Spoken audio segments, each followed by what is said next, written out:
Hello and welcome.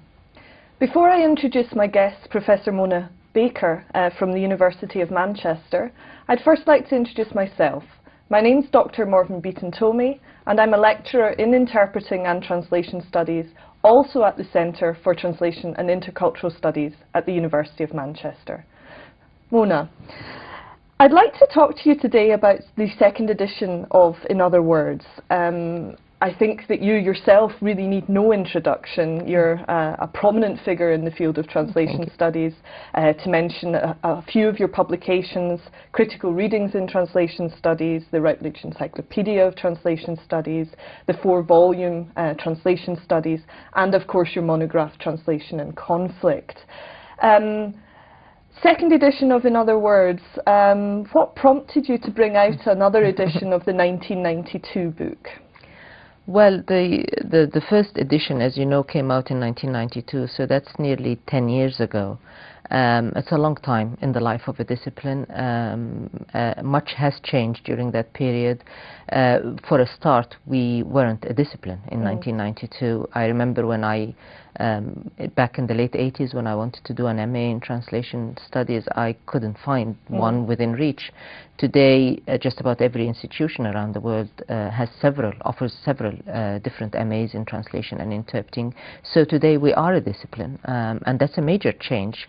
It changes a lot of the ways in which we think about what we do, and it changes our level of accountability, and it changes the level of resources that are needed for servicing a large number of students.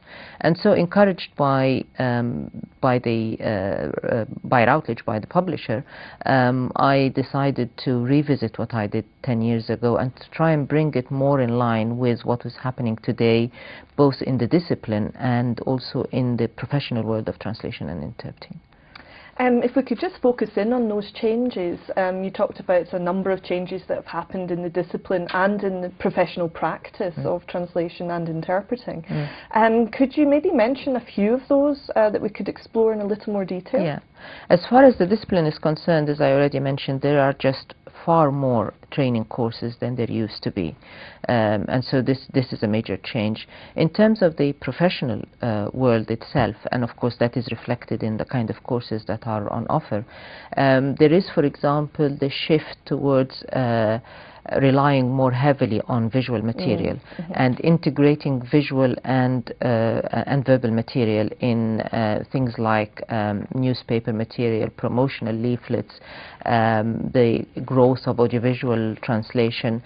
Today we are very much a visual culture, and the visual element is almost always there. You hardly ever now translate purely verbal stretches of text. There's always some visual element that you have to take on board. For example, a lot of translators now translate web pages, which are very dynamic, which have moving pictures, which sometimes also have sound. And of course the changes in technology as well have supported this kind of shift. And translators have to be far more versatile than they used to be in taking on board not just the textual stretches that they're translating, but the relationship between the text and the visual material, which is part of what they're delivering. They have to know how to work with technology. They have to be able to work with a very different set of genre from the ones that they worked with 10 years ago. And these are all things that I've tried to take on board and are reflected in the second edition. I think it's an interesting point that you talk about translators having to be much more versatile in terms of how they approach their work and indeed critically reflect on that work. And I think one of the things that it has become clearer and clearer as we move on is the constraints that translators are placed under in terms of subtitling constraints, for example, or other types of textual constraints that they face. In a way then, I think the approach that you had originally in 1992, a sort of description-based approach rather than a prescription-based approach, is indeed extendable to these kinds of texts, where, for example, a strategy for literary translation in terms of explicitation may be quite different than that in subtitling, for example. Indeed, So that kind of covers, if you like, the different kinds of texts that translators face. Are there any other changes to the book itself that you would like to talk about? Yes, some of the changes, obviously, the types of changes I was talking about are reflected in the range of new genre that are included in both to exemplify strategies, to exemplify theoretical notions like collocation, plays on idioms, and also to include in the exercises at the end of each chapter. So you have things like material from YouTube, videos, for instance, screenshots. We have web pages in the new edition for as exercises to be worked on. We have material from newspaper outlets that are translated regularly into a lot of languages, like The Economist, like Cosmopolitan, and so on. Other changes that are reflected in the new edition include the embedding of the text, all the text, in the body of the book itself. So in 1992, because of problems with technology, because we weren't as advanced technologically as we are now, I had to put a lot of the texts at the end of the book, which wasn't very user-friendly, because as people worked with text or wanted to look at examples, they had to go back to the end of the book to look at Chinese examples or Japanese examples or Arabic examples. Today, because of advances in technology, I've been able to embed these in the body of the text, all of them, so there are no appendices. But Routledge have also done a number of things that have improved the user-friendliness of the book. And so, for example, many of the examples of particular strategies that are used are put in boxes, so that they are separated from the rest of the text and are much easier to find and work with. The exercises are put in kind of gray area at the end, again visually much easier to work with and much more user-friendly. But other things that I have included here that weren't in the first edition are things like exercises or exemplification with things like comics, for example. Again, bringing in the visual and the verbal material together. And in some places, not many, but in some places I have tried to also incorporate material on interpreting, because interpreting today is far more important than it was 10 years ago. And the general thinking now is that interpreting and translation are really part of the same discipline. There are fewer attempts to keep them separate today than there were 10 years ago. And so I've tried to incorporate also some material on interpreting where that was relevant and feasible. Okay. And if we go back to these exercises, which have been considerably extended in the second edition, do you see these exercises as being something that students would work on their own as homework exercises, or is this something that lecturers could integrate into their classroom teaching? They are quite suitable for mixed groups, for people who have different languages. How do you really see these being used in practice? I think ideally they should be used in teams in the classroom. Of course you can, some of them, or at least some of them, can be used by self-learners on their own. But it's a feature of education in general that people can't learn in a vacuum. You can't learn much by sitting on your own and working through material of any kind. And therefore these exercises are really ideally suited for working in the classroom, and particularly with classrooms that involve students from different cultural and linguistic backgrounds, because then you get a better idea of the variation in language use and the issues that vary from one culture to another. Yes, and I think also extending this to the kind of multimedial texts that you've been dealing with as well. For example, taking a very classic notion, text linguistic notion of cohesion, and applying it then to websites in a way that perhaps may be different to the sort of classic verbal textual analysis that we've done in the past. And even in ordinary textual material like newspaper articles, for instance, you see that something like cohesion now works quite differently. So people use things like variation in color to create cohesion, not just verbal material. And I've tried to incorporate that in the text. I think one of the major additions to the second edition that is obvious to any reader that picks it up, is the addition of the new chapter on ethics. And that's something that I would like to just delve into a little deeper with you just now. I'd like you just to perhaps talk a little bit about why you felt it was necessary to include an additional chapter, following on, if you like, from the more pragmatic concerns that concluded the first edition. And then perhaps we could talk about your understanding of ethics as applied to translation. Okay. As I said, the last 10 years have seen a lot of developments and changes in the way the discipline functions. We now have a discipline, and in the way the profession functions. The fact that we now have a discipline in itself requires us to think and engage with issues of ethics, because there's hardly any discipline today that doesn't have a component of ethics in the training it delivers to its students. So even things like computer science, business studies, medicine, of course, engineering, all disciplines have to deliver some component of ethics, because that is part of the maturation process of a discipline, to show that it's able to reflect critically on what it does. In terms of the profession itself, of course, we have seen increased professionalization in recent years in translation and interpreting, and that means that translators and interpreters are more accountable than they used to be. They are more visible and more accountable. Accountability means that you have to be able to reflect on what you do and take decisions that you can then answer for, whether legally or in other ways. And from teaching a lot of students over the years, I know that when they go out onto the market and work as professional translators, they often come across situations that they have never anticipated. Situations that are not taxing linguistically, but they are taxing in terms of their ethical implications. And because they haven't anticipated them, and they haven't rehearsed arguments and thought critically about the impact of what they do on others, they often make decisions that they regret later. And that's even more important, actually, than legal accountability, because at the end of the day, people live with themselves. They have to live with themselves. And if they end up making the wrong kinds of decisions, and they have no way of going back and putting things right, that's quite an unpleasant thing to live with.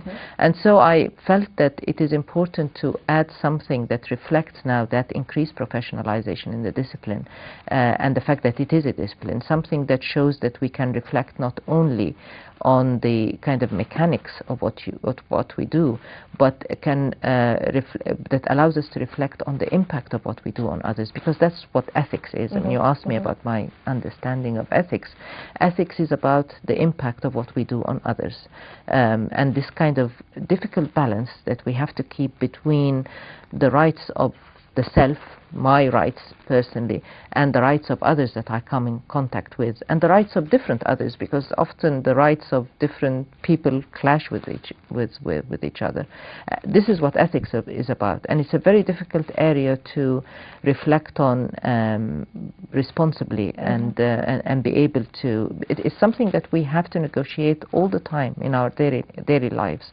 But translators and interpreters are in a very important position of having a major impact on the lives of others, the welfare of others. They work in situations like the asylum system.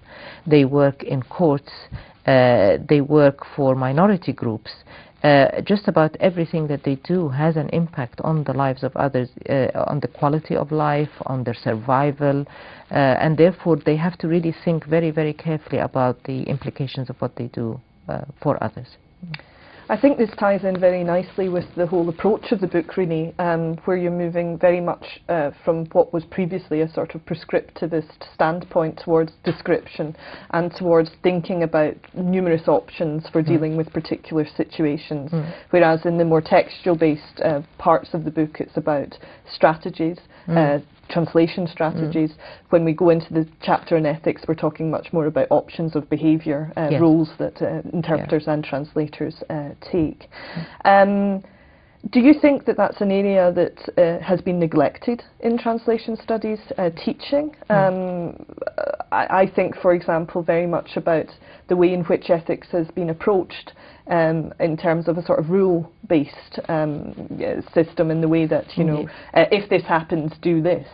And Yes. is that something you're trying to counteract? Indeed. I mean, my approach in this chapter is completely different, and I actually start by saying that translators and interpreters cannot assume that they can simply fall back on codes of ethics, codes of practice that are provided by the different associations, but they have to learn to think critically for themselves and decide for themselves, obviously within kind of a broader awareness of the entire discipline, entire profession, but they have to think for themselves what is ethical, what is the right way to behave. You cannot prescribe these things because every situation is unique and every person you encounter and deal with is unique. So there's no way you can prescribe behavior in issues of ethics. You can draw kind of broad outlines of what is the right thing to do in general, but you can't prescribe behavior in specific situations.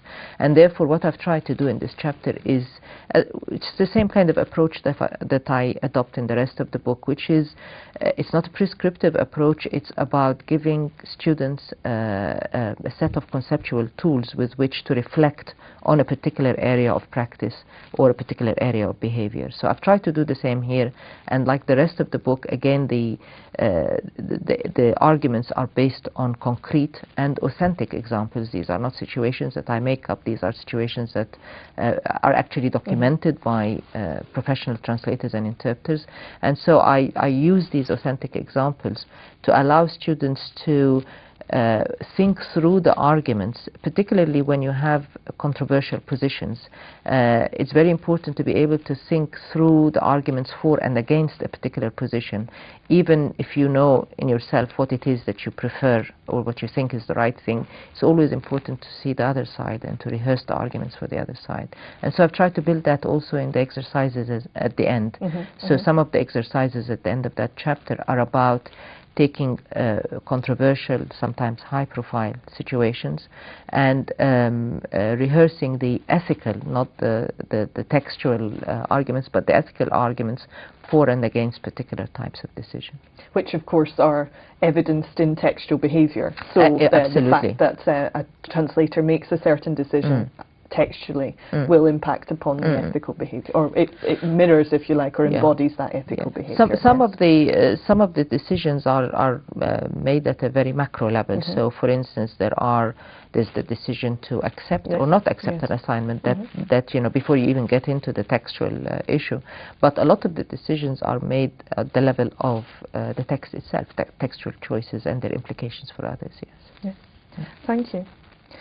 I think one of the other changes that I'd like to talk about, or the, if you like, modifications in terms of updating, is the addition of further references that you've included in the book.